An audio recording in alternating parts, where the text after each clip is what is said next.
Train की यात्रा थी।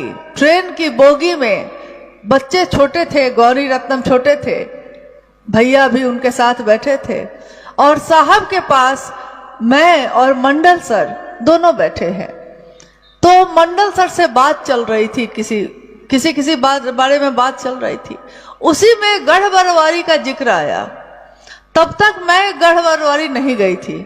गढ़ बरवारी सशरीर 2023 में जाने का मौका मिला, परंतु उस ट्रेन की यात्रा में साहब श्री से जब मैंने पूछा कि गढ़ बरवारी आखिर जागृत क्यों है, क्यों आपने पहले महोत्सव के लिए उस स्थान को चुना, तो साहब श्री ने कहा कि वहां बहुत पहले एक महातांत्रिक आकर रहता था, और वो महातांत्रिक जो था उसने 10 महाविद्या की स्थापना की।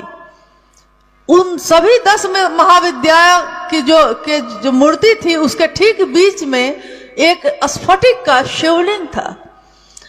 चारों तरफ से ऐसे छिद्र बने थे उस मंदिर में कि जब सूर्य की सुबह की पहली किरण उगती थी और पहली किरण जब शिवलिंग से टकराती थी तो उसी रोशनी से, उसी छिद्र से रोशनी आती थी।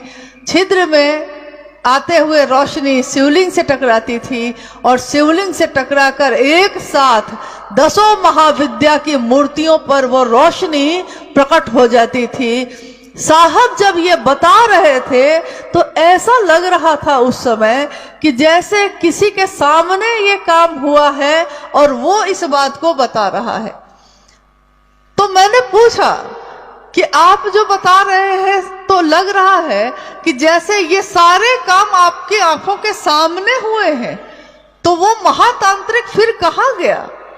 वो महातांत्रिक फिर कहाँ उनका शरीर लय हुआ? फिर उनके और शिष्य हुए कि नहीं? साहब ने हंसते हुए कहा कि उसके बहुत सारे शिष्य हुए, और कह के वो हंसने लगे।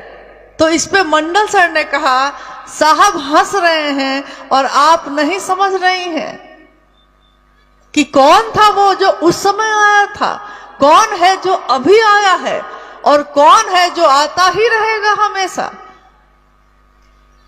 मैं साहब की तरफ देखने लगी और साहब हंस रहे हैं, कह रहे हैं कि उस तांत्रिक के बारे में जितना जान गए बहुत है, क्योंकि तंत्र में प्रेम और समर्पण के सिवा और कुछ भी नहीं होता है। मैंने शिव के लिए शिव को चाहा है, दुनिया